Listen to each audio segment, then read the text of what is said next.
Appendices. Appendix A. Reform of Limited Liability Law. Among those who have called for reform of the economy along the lines set out in Chapter 5, there are some who have also argued for the abolition of the limited liability status of joint stock companies as a necessary concomitant of such reforms. As we shall see, R.D. Rushdoony links the development of limited liability and the growth of a fiat economy, and in The Politics of Guilt and Pity, he entitled the chapter on limited liability, quote, Limited Liability and Unlimited Money, end quote. Likewise, Gary North, in An Introduction to Christian Economics, wrote, quote, Monetary inflation, multiple indebtedness, and limited liability are an unholy economic trinity. They are eroding the very foundation of Western culture, end quote. These are strong words indeed against limited liability, since, although there are in the Bible specific laws addressing the debasement of money and multiple indebtedness, there are none that explicitly address the kind of limited liability granted to joint stock companies in modern Western law. The issue is much more complex than that. Nonetheless, although the Bible does not contain explicit laws addressing this issue, it does give general principles and case laws from which the limits of a company's or individual shareholders' liability can be deduced. A careful study of the biblical material relevant to this issue would, I believe, yield neither the conclusion that shareholders of joint stock companies should be held liable beyond the nominal value of their shareholding in all circumstances where the company's actions or failure to act have led to justifiable claims for damages, nor that limited liability status should be accepted in its present form, since both fail to apportion liability for damages in the way that biblical law suggests that it should be apportioned. Limited liability law restricts the liability of a shareholder in a joint stock company to the nominal value of his shareholding. In the event of a limited company being forced into liquidation in order to pay off its debts, the shareholder may lose the whole or part of his investment, since the company's assets will be sold and the proceeds used to reimburse its creditors. But that is the limit of his liability. If the sale of the company's assets does not raise sufficient funds to clear the company's debts, the shareholder is not obligated to reimburse the company's creditors out of his own private estate, as would be the case if he were a partner in a non-limited liability company that was forced into liquidation. He would not run the risk of personal bankruptcy, therefore. There are three kinds of limited liability company: the private company, the public company, and the company limited by guarantee. The private limited company is more restricted in its ability to raise capital than the public limited company, since the maximum number of shareholders permitted by law is 50. Its shares are not quoted on the stock exchange, and transfers of shares have to be approved by the directors. In addition, the controlling shareholders are often required by banks to give personal guarantees for any debts incurred by the company. This latter fact goes some way to mitigating the effects of the limited liability status granted by law to private limited companies. The public limited company, by comparison, can raise capital by means of public subscription. Its shares are traded on the stock exchange, and their sale does not have to be approved by the company's directors. Shares in a public company are thus more liquid. Companies limited by guarantee are normally non-profit making or charitable organizations. They have no share capital, and the liability of their directors is limited to a fixed, usually nominal, amount of money. The term limited liability can be used in a much broader and looser sense than this, however. Because man is a finite being, his liabilities are limited. Man's knowledge is not exhaustive. He has to live and work within the limits of his knowledge. The fact that man's knowledge is limited means that his liabilities are, of necessity, limited also. In this broader sense, man's liabilities are limited by many things. For example, there are natural limits to man's inability, For example, death limits man's liabilities. There are also man-made limits to his liabilities. For example, contracts may limit a man's liability. Insurance companies may write clauses into life insurance policies limiting the liability of the insurance company under certain circumstances. A common contractual limitation in life insurance policies stipulates that if the insured commits suicide within a certain number of years after taking out the policy, the company is not liable to pay out. Such contracts bring us into the realm of legal limitations on man's liability. But man's liability is also limited by God's law. There are thus divine limits placed on man's liability. However, it is with the restricted and narrower use of the term that we are concerned here, that is, with the term as it is applied in law to joint stock companies whose shareholders' liability is restricted to the nominal value of their shareholding. The purpose of this chapter is to establish, from biblical principles and criteria, the extent of the validity or non-validity of this modern idea of limited liability as it is applied to joint stock companies in law. It is important that this restricted use of the term is kept in mind and not confused with the more general notion and alternative uses of the term. It has been argued that limited liability is, in the first place, unjust, since it shifts liability from those who are responsible for a company's actions to innocent parties. Second, limited liability separates property from control and ownership from management, resulting in the separation of management from responsibility. Shareholders become interested not in ownership and responsible management of the company, but simply in a drive for more profits. Third, this leads to a greater tendency for companies to assume debt, make risky investments, and undertake risky business projects. Since the consequences of bankruptcy are borne only partially by the company, its creditors having to bear any loss above the value of its assets, there is an incentive for companies to assume debt that they cannot clear by the sale of their assets in the event of failure. Shareholders without limited liability to protect them, however, would likely be more concerned about the kind of risk-taking the company engages in, the amount of debt it assumes, and more generally, that it has a responsible management team. The concerns would be expressed at shareholders' meetings by the dismissal of incompetent or irresponsible directors and the appointment of a prudent and trustworthy management. At such meetings, shareholders would be concerned about protecting not only their investments, but also their personal estates and reputations. Limited liability, by protecting shareholders from the more unpleasant and economically ruinous consequences of risky and imprudent enterprises undertaken by the company, encourages irresponsibility on the part of shareholders, many of whom might not even turn up for shareholders' meetings, and greater risk-taking and imprudent investment by the company's management. With companies that are not granted limited liability status, shareholders have to protect themselves by ensuring that the company acts responsibly and is able to clear any debts it has incurred by the sale of its assets, and therefore without calling on the personal estates of its shareholders should it be forced into liquidation. Rushdoony argues the case for complete abolition of the limited liability status of joint stock companies.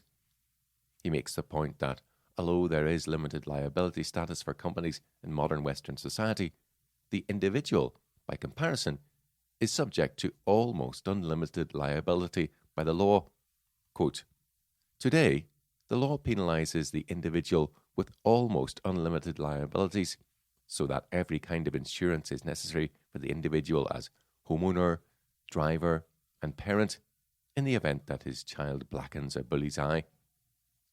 On the other hand, corporate irresponsibility is fostered by limited liability laws, which, over a period of time, separate property from control, ownership from management, and management from responsibility."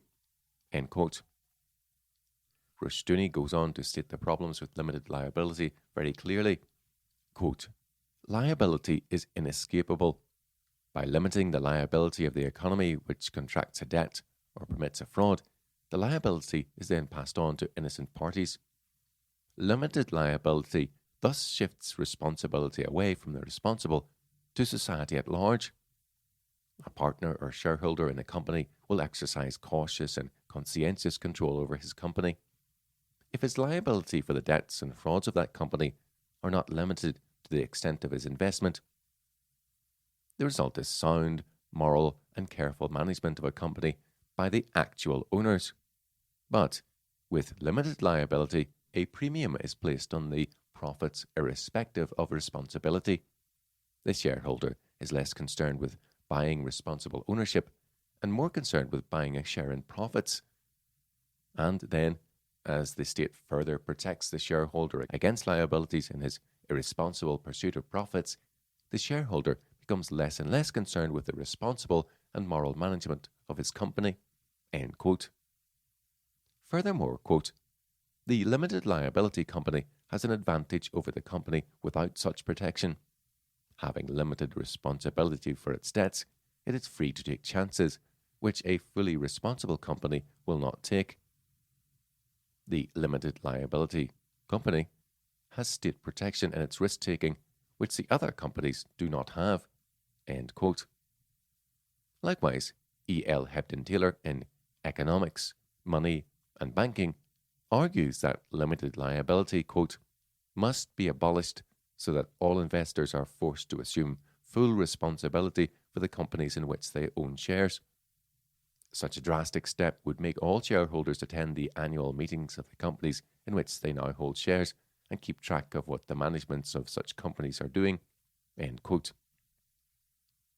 The effects of limited liability, argues Rushdoony, are twofold. Quote, the first effect of limited liability was the progressive separation of ownership from responsibility, of management from property. Burnham called it the, quote, managerial revolution, end quote, without analysing its origins in limited liability. Burrell has also described it as a revolution, one in which a group of executives control a corporation whose owners have retained little power over their property. Quote, the historic field of responsibility, a group of financially interested stockholders to which each corporate management must account, is progressively being eliminated. End quote. There is a divorce of individuals from economic initiative. There is now, quote, power without property, end quote, that is, without responsible individual ownership. Persons and organizations other than owners control or manage property. The stockholders, technically owners, quote, have the right to receive only. The condition of their being is that they do not interfere in management, end quote, end quote. A second effect of limited liability is that it has, quote, assured a greater readiness by corporations to assume debt. After all, the homes and incomes of those involved are not at stake, but only their limited investment, end quote. Furthermore, Rushdoony argues that the accumulation of corporate debt is geared to the process of inflation. Limited liability and an inflationary economy go hand in hand and feed on one another. Quote, the effect of this limited liability has been to replace a hard money economy with an inflationary credit economy. It is interesting to note that both paper money and limited liability became entrenched in the United States after the Civil War, end quote. Hence, North's insistence that inflation, multiple indebtedness, and limited liability are an unholy alliance that threatens the foundation of Western culture. A related problem is that by providing shareholders with a degree of immunity from the consequences of the irresponsible actions of the company, limited liability also helps to impede the efficient and prudent allocation of scarce resources within the economy, since companies that may take risks and engage in debt-financed enterprises that would not otherwise have been practicable, and that assume a level of economic prosperity within society that is, in fact, illusory. This factor is more prominent during periods of economic boom, when cheap loans and easy credit are available in abundance. The resulting adjustments that have to be made when recession hits the economy generally lead to an increase in company bankruptcies. The shareholders benefit during the boom from the expansionary and irresponsible actions of the company, and when recession hits the economy, they are able to get away with the loss of their investment only, which by then, as a result of inflation, is worth much less than when originally invested anyway. In other words, in an inflationary economy, the short-term profits that can be made as a result of irresponsible expansion of the debt financing of enterprises may well sufficiently exceed the shareholder's initial investment to compensate him more than adequately for the limited loss involved should the company be forced into liquidation when recession hits the economy. The effects of such irresponsibility, however, do not simply disappear.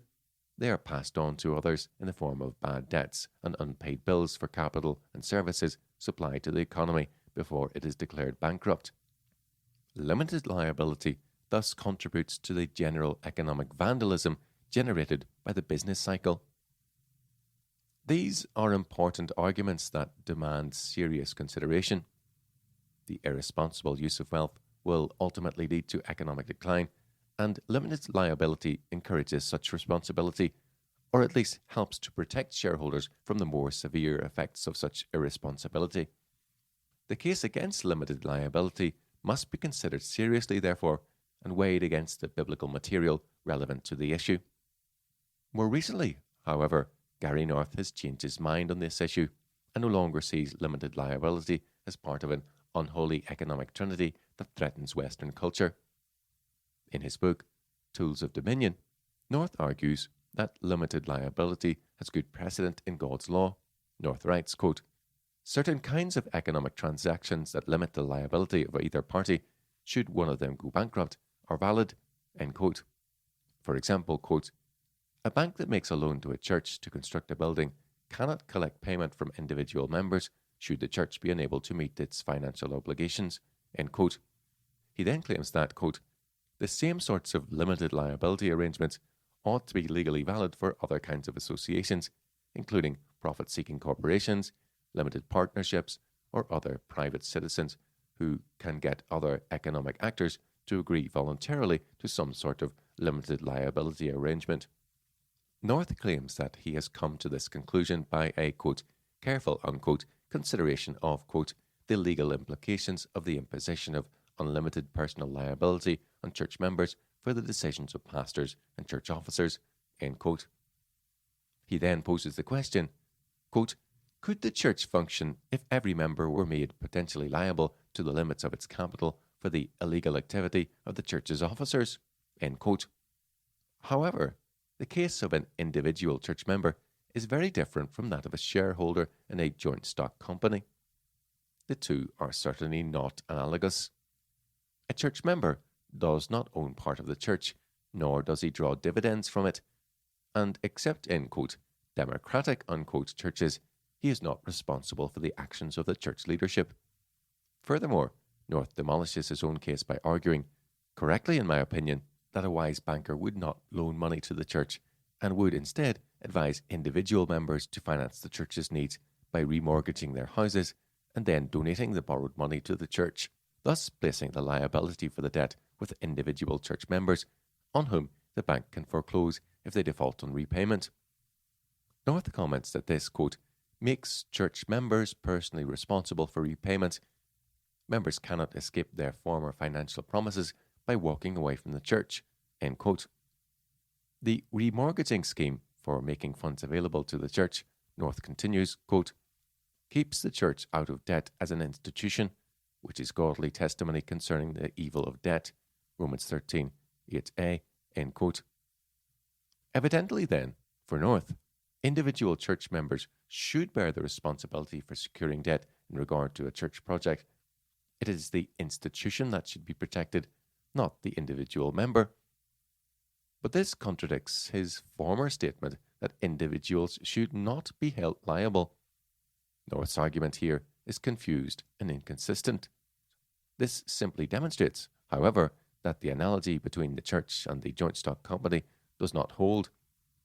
It is illogical, therefore, to deduce the liabilities of shareholders in a company from the individual personal liabilities involved in church membership. North is a high churchman who likes to argue that membership in the church is not voluntary, but rather the commandment of God. Given that perspective, How then can he argue that the same principles of personal legal liability arising from membership of a church are applicable to a voluntary association such as a joint stock company? His argument breaks down completely. But even leaving aside this argument, since not all Christians would argue that membership of a church is not voluntary, membership of a church, or indeed a youth club, social club, or bingo club, is an entirely different matter from share owning in a company.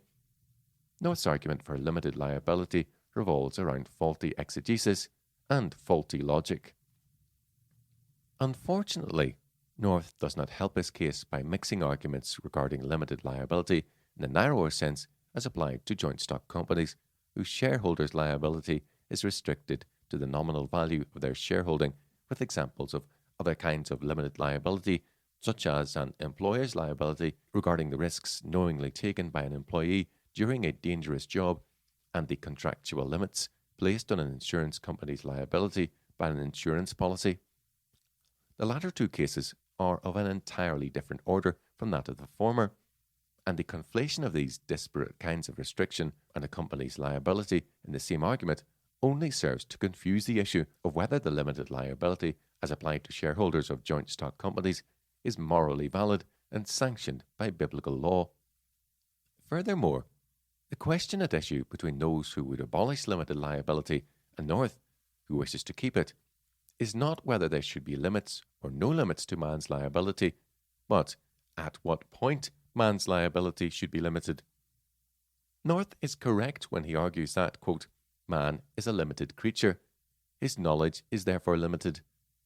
Because his knowledge is limited, God limits man's legal liability.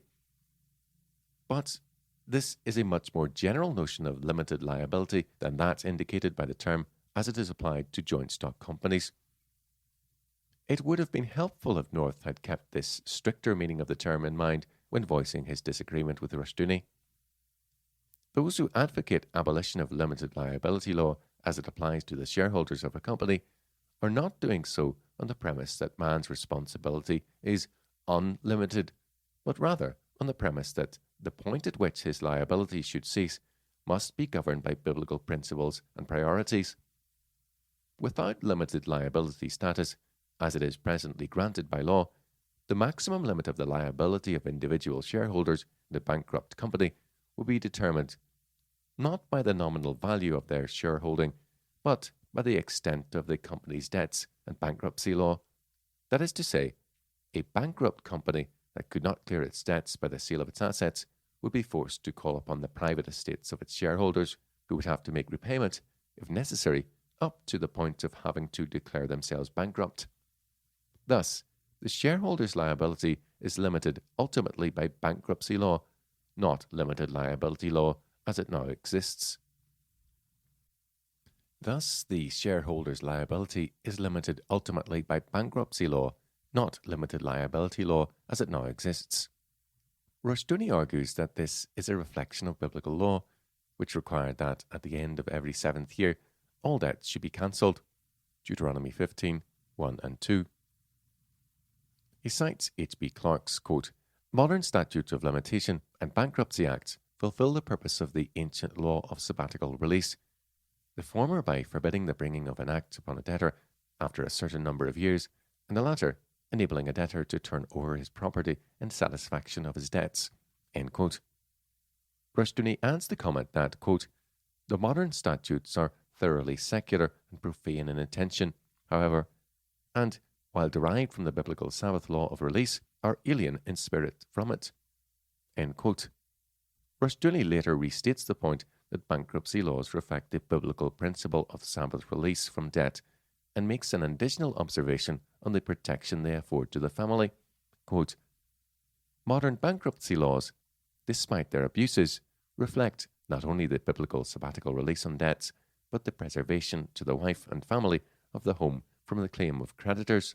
End quote. Those who have, following Rushdoony, and North himself in his earlier writings, argued for the abolition of limited liability laws, are not arguing that man's liabilities are unlimited, therefore, but simply that the modern practice of limiting a shareholder's liability to the nominal value of his shareholding should be abolished. A shareholder's liabilities would be limited by bankruptcy law, which reflects the biblical principle of sabbatical debt release. The difference between North and those who wish to abolish limited liability is not that the former accepts the validity of limited liability, while the latter insists there should be no limits to man's liability. It is rather a difference over the point at which a shareholder's liability should be limited legally. North desires that shareholders' liability be limited to the nominal value of their investment, whereas Junie insists that shareholders should exercise responsible ownership and that limited liability discourages this and should be abolished. Instead, the shareholders' liability would be limited by bankruptcy law. This would force the shareholders to exercise responsible ownership over the company. A careful consideration of the biblical laws governing the responsibilities of ownership suggests, however, that neither of these two positions is entirely correct, and that they both contain important elements of the biblical position while rejecting other equally important biblical principles. The biblical case laws relevant to the responsibilities and liabilities of ownership of property are given in Exodus 21, 28 to 36, and 22, 5 and 6. Neither these nor any other laws in the Bible address the modern concept of share ownership directly, but the principles involved are applicable to joint stock companies by way of extension. Indeed, these case laws set down the only principles from which we can determine from a biblical perspective what the liabilities of share ownership should be. Quote, "If an ox gore a man or a woman that they die, then the ox shall be surely stoned, and his flesh shall not be eaten, but the owner of the ox shall be quit." End quote. Exodus 21, 28. Quote, "But if the ox were wont to push with his horn in time past, and it hath been testified to his owner, and he hath not kept him in, but that he hath killed a man or a woman, the ox shall be stoned, and his owner also shall be put to death. If there be laid on him a sum of money, then they shall give for the ransom of his life whatsoever is laid upon him.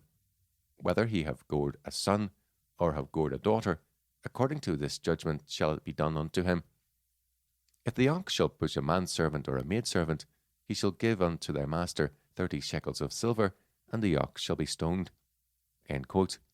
Exodus 21, 29 to 32.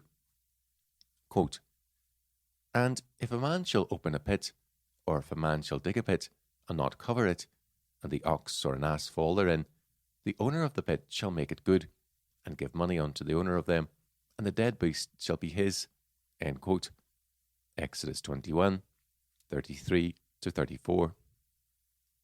Quote, "If one man's ox hurt another, that he die, then they shall sell the live ox, and divide the money of it, and the dead ox also they shall divide."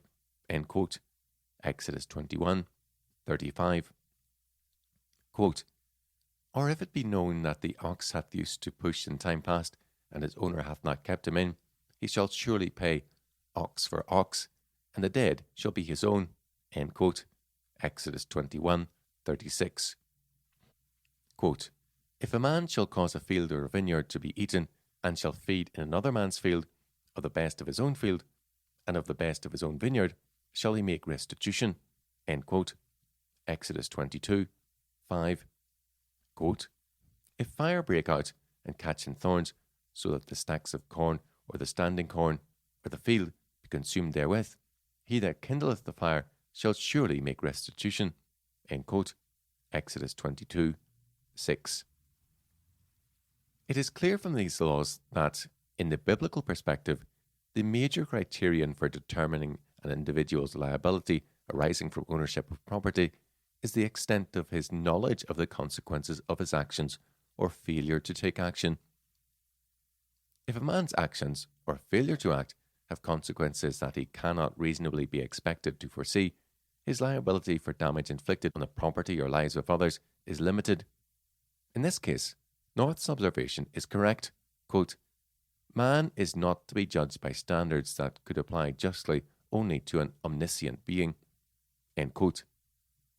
If, on the other hand, a man knows that his actions or failure to act are dangerous and likely to result in injury to others or damage to their property, he is liable to compensate the victim fully for his loss. And in the case of the death of a victim, the maximum penalty of death is available. Quite clearly, therefore, biblical law establishes cases in which the financial liabilities arising from ownership of property are limited to the value of the property involved, or even less than the value of the property involved. It also establishes cases in which liability is not limited to the value of one's investment, and in which restitution must be made in full. We shall now look more closely at these cases, extend their principles involved to other possible similar cases, and then consider how they might be applied to modern joint stock companies and their shareholders. Case A. An ox that has no previous record gores a human being to death. The owner has no prior warning of this since the animal had previously been docile. The owner's liability in this case is very limited. In fact, the limit of his liability is the nominal value of his investment, since the ox is put to death and cannot be sold for meat. The Bible clearly establishes here a case of limited liability to some extent analogous to the kind of a liability imputed to shareholders of a limited company. The difference, however, and is a significant difference, is that limited liability is not a status applicable in all possible eventualities. The limit of the owner's liability, in other words, is not established by the granting of a legal status, but in terms of the particulars of an individual case in which a claim might be made against the owner. Case B. An ox that has no previous record gores another ox to death. The owner of the goring ox must sell it and split the price between himself and the owner of the dead ox. They then divide the dead ox between themselves. In this case, the liability of the owner of the goring ox is limited to less than the nominal value of his investment, since the costs incurred by the incident are borne equally by the two parties involved, the victim as well as the owner of the goring ox. The owner of the dead ox receives compensation only to half the value of the live ox, plus half the value of the dead ox. Generally speaking, the market value of a goring ox will be lower than that of a docile ox, and thus the compensation received by the victim may well be less than half the value of his loss. If the ox that gored is a prize bull, however, he might possibly gain more than this. Case C. Suppose, however, that a previously docile ox gores two oxen to death.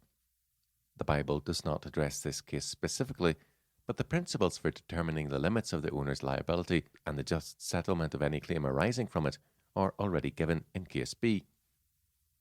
The live ox is sold and the price split three ways, one part going to each of the three parties involved, or, in the case that the two dead oxen are owned by the same person, two parts going to the injured party, and the dead oxen are similarly split three ways. In this case, the compensation received by each of the parties involved from the sale of the live ox is less than in Case B. That is, each party receives only a third of the proceeds from the sale of the live ox, compared with half the proceeds in Case B, and each party receives a third of each of the two dead oxen. Were each dead ox to be split equally between its owner and the owner of the goring ox, the latter would come off better than the injured parties, since each party would receive a third of the value of the live ox. But the owner of the goring ox would receive half of both dead oxen, whereas the injured parties would receive only half a dead ox each. In Case B, each party receives an equal share of the proceeds of the sale of the live ox and an equal division of the dead ox. In order for this proportionality to be maintained in Case C, therefore, the dead oxen must be split equally between all the parties involved. The liability of the owner of the goring ox is, in one sense, greater, in that he receives less from the division of the price of the live ox than in Case B, but the compensation awarded to the injured parties is correspondingly less than in Case B also. In these cases, the liability of the owner is clearly limited to the criterion for determining this limitation of liability is the extent of the owner's knowledge. Man is a finite creature. He cannot be expected to predict the future, and he is not to be judged as if he could. His liability is therefore restricted by the limits of his knowledge. The case is far different, however, when the owner had prior knowledge that an ox was dangerous. Case D. An ox that is known to be dangerous and whose owner has been warned and still does not take sufficient care to restrain it so that it goes a free man, woman, or child to death. This is clearly a case of criminal negligence. The owner's liability is established by means of the biblical principle of justice, quote, life for life, end quote, Exodus 21:23. In this case, provision is made for the death sentence to be commuted to financial compensation, a quote, ransom, end quote, verse 30. The citing of the death penalty, however, serves an important purpose in establishing the ultimate limits of liability arising from ownership of property. If in certain cases a man may be liable to forfeit his life, then he is, a fortiori, liable to forfeit his property in order to compensate his victim, and possibly even his freedom, since he may be forced to sell himself into servitude in order to raise sufficient money to pay the ransom determined by the court. Exodus 21:2, compare Leviticus 25:39-41, Deuteronomy 15:12-14. In compensating a victim's family for his death, the owner of the goring ox with a reputation would be expected to pay in full whatever the court determined as an appropriate ransom. His liability, therefore, is certainly not limited to the nominal value of his investment. In the case where an ox with a reputation gored a slave to death, the amount of compensation was fixed at 30 shekels of silver and paid to the slave's owner, not to his blood relatives. According to Keil and Delitzsch, 30 shekels of silver was probably the price for the redemption of a slave, that of a free man being 50 shekels of silver, Leviticus 27:3. If the owner had attempted to restrain the animal securely, however, and the rope broke or the ox escaped in some other way, it would be up to the court to determine whether the owner had taken reasonable precautions within the limits of his knowledge. If he were found to have acted responsibly and could not have foreseen that the rope would break, the case would be resolved as a case involving limited knowledge, as in Case A. Case E. An ox that is known to be dangerous and whose owner has been warned and yet still does not take sufficient care to restrain it so that it goes another ox to death. The owner of the goring ox must pay full compensation for the value of the dead ox, which then becomes his. Again, the owner's liability is not limited. If the dead ox is a prize bull, he must pay its full value. Case F. Someone opens or digs a pit and leaves it uncovered or without a fence around it, and an ox or a donkey falls in, and as a result dies. Compare Deuteronomy 22:8. The case is treated like those in which the owner of an ox that is known to be dangerous does not restrain it properly, since it is reasonable to expect the one who leaves a pit uncovered to foresee the possible consequences of doing so. It is within the limits of human understanding to calculate the dangers posed to others by leaving a pit uncovered. The one who leaves the pit uncovered is thus liable to pay full compensation to the owner of the dead animal and keeps the dead animal himself. Case G. An ox that is known to be dangerous and whose owner has been warned and yet still fails to take precautions to restrain the animal so that it goes to death. 2 oxen. This case, as with Case C, is not directly addressed in the Bible, but the principles for determining the owner's liability are contained in Case E, and it is a simple matter to apply them in this case. The owner of the goring ox must pay full compensation for both the dead oxen and keeps the dead animals, the sale of which may help to defray the costs of compensating the victims. Case H. An ox with a reputation for goring, whose owner has been warned and still does not take care to restrain the animal properly so that it goes 5 oxen to death. This is an extension of Case G. The owner of the goring ox must pay compensation in full to the victims. However, suppose he is poor and he has to sell his possessions to raise enough to compensate his victim.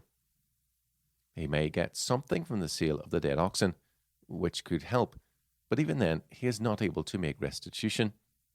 His only recourse would be to sell himself into bondage to raise the money needed to compensate his victims. Suppose, however, that even this does not raise enough money to pay full compensation to the victims. He is still in debt to his victims. The maximum period of bondage into which a Hebrew could sell himself was 7 years, Leviticus 25, 39 to 43. The maximum period for which a Hebrew could be in debt was also 7 years, Deuteronomy 15, 1 and 2. Moreover, the actual period of bondage or debt might be considerably less than this, since manumission and cancellation of debt occurred every 7th year. If a Hebrew obtained a loan or sold himself into bondage 3 years after the last sabbatical year of release, the maximum period he would serve or be in debt would be 4 years.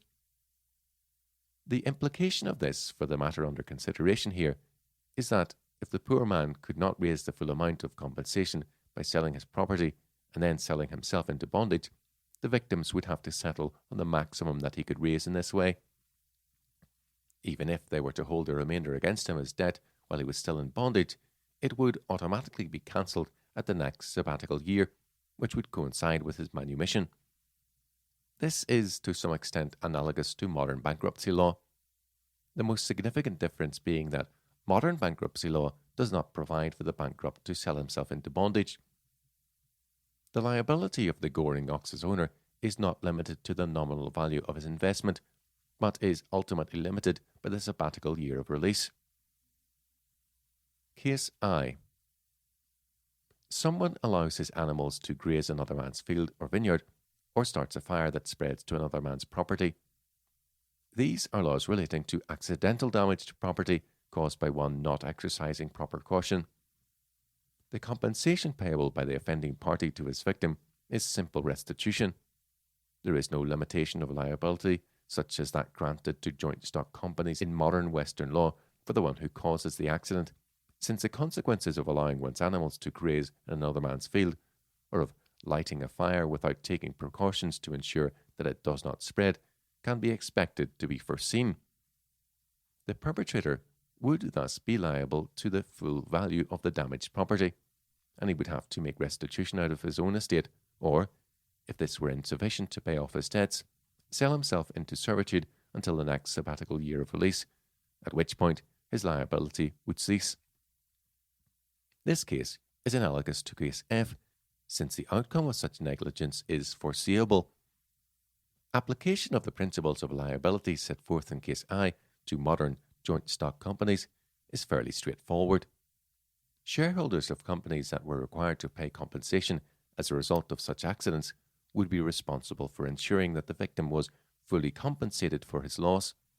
If the company were unable to pay such compensation, either some or all of its assets would have to be sold in order to raise the funds necessary, or the shareholders would have to raise sufficient funds between them from their own estates, and their liability would not be limited except by bankruptcy law. It is clear from these cases that the Bible limits man's liabilities, but not in the way that modern limited liability law restricts the liabilities of shareholders of joint stock companies. The most important point thrown up by a consideration of these cases is the criterion used to determine the extent of one's liability arising from the ownership of property, viz., the extent of the owner's knowledge. Limited knowledge brings limited liability. But cases D, E, F, and I demonstrate that this principle cannot be abused to the extent that the owner of property need only be ill-informed of the consequences of his actions or failure to act in order to avoid the responsibilities of ownership. Thus, cases D and E involving an animal with a reputation for goring, case F involving an uncovered pit, and case I involving accidental damage to another's property by straying cattle or fire, place limits on the application of the limited knowledge principle. That is to say, the limited knowledge principle is not applicable where an owner can be reasonably expected to foresee the possible dangerous consequences of his actions or failure to act, and the damage it might cause to others' property or lives, even though he may not have fulfilled that expectation, that is, even though he may be ignorant of his responsibilities. In other words, biblical case law establishes the possibility of negligence as a criterion for determining the extent of liability, as well as a criterion of extent of knowledge. In fact, the negligence principle establishes the limits of the extent of knowledge principle. The issues involved in reform of limited liability company law from a biblical perspective are, therefore, much more complex than a simple choice between limited liability, using the term in the strict sense as applied to joint stock companies, and unlimited liability.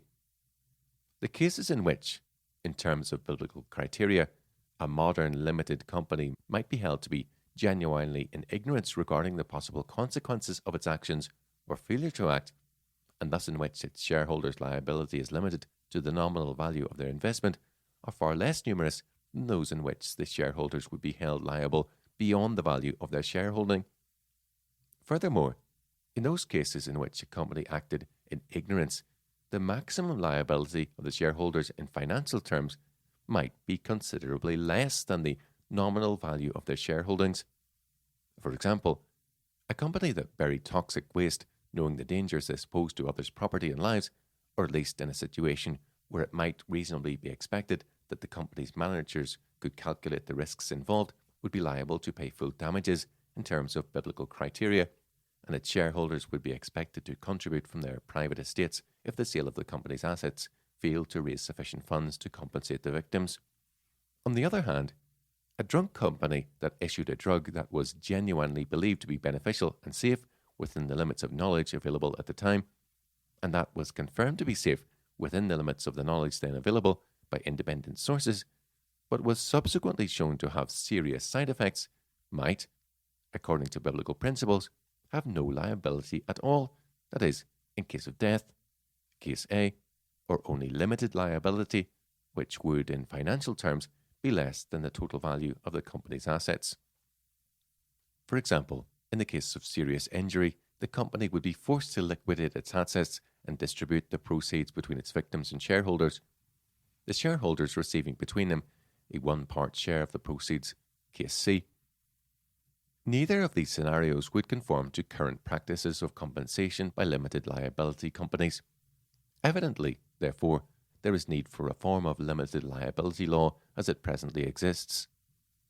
The question now arises as to how the biblical criteria for determining the extent of liability arising from ownership of property might be applied to modern joint stock companies. It is clear from a consideration of the biblical evidence that a blanket limitation of the shareholder's liability to the nominal value of his investment, such as that granted in modern limited liability law, in many cases is subversive of justice, since it legally relieves companies of their moral responsibility to make full compensation to those adversely affected by their actions or failure to act where biblical principles of liability and restitution demand that they should.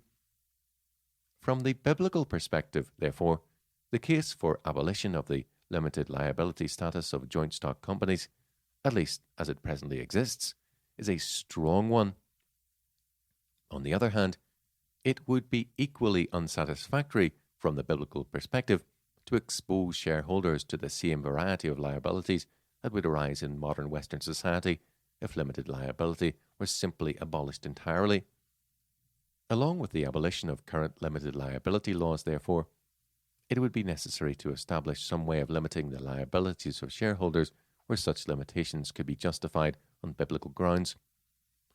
Reform must be aimed at protecting shareholders where their liability is genuinely limited in terms of biblical criteria, as well as forcing them to honour their obligation to compensate their victims fully where such limitations are not applicable.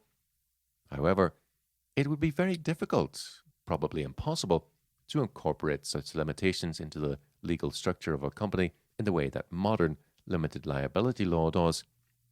It would seem that the only way of applying biblical principles of liability to joint stock companies would be through the courts on a case-by-case basis, in which the extent of a company's liability is established on the merits of each individual claim or group of claims arising from the same incident. Reform of limited liability law, therefore, would need to entail both the abolition of the limited liability status of companies as it presently exists in law and the recognition in law of biblical principles governing the limitation of liability arising from ownership of property. This would protect individuals and companies from claims for compensation that could not be justified on biblical grounds, or were in excess of the amounts that would be granted as a result of the application of the biblical principle of limited knowledge. Appendices. Conclusion. Although there are no proof texts that directly address share ownership as practiced by modern joint stock companies, the biblical principles relevant to the responsibilities and liabilities of ownership of property generally support the conclusion of R.J. Rushdoony and E.L. Hebden Taylor, and even G. North in his earlier writings, that the limited liability status of modern companies should be abolished. It would not be valid to conclude, however, that shareholders in joint stock companies should therefore bear unlimited liability for the actions of the company in all circumstances involving valid claims against the company for compensation. The extent of a company's liability arising from a particular case would have to be determined on its own merits by the courts in terms of the application of the biblical principles of extent of knowledge and negligence. Although limited liability law, as it presently stands, is contrary to biblical principles of justice in many cases, and thus in need of reform, it is not as serious in its effects on the economy as the problems arising from the debasement of currency and multiple indebtedness. It is doubtful that it is undermining the foundations of Western culture, though, in many cases, it does unjustly undermine the moral requirements of responsible ownership and the biblical requirement that compensation be made in full to those adversely affected by a company's irresponsible actions or failure to act responsibly. Reform must lead to the recognition in law of the biblical principles of limitation of liability arising from ownership of property. It must also enable these principles to be applied effectively in practice by the courts. This would mean that the maximum liability of shareholders in a joint stock company would be limited by bankruptcy law, and that, where their liability is restricted as a result of limiting knowledge, it might be fixed in financial terms below, and possibly significantly below, the nominal value of their shareholding. These reforms would engender responsible attitudes to ownership on the part of shareholders, while at the same time protecting companies from the unfair and unscrupulous claims for compensation that they would likely incur in modern Western societies without the protection of limited liability status.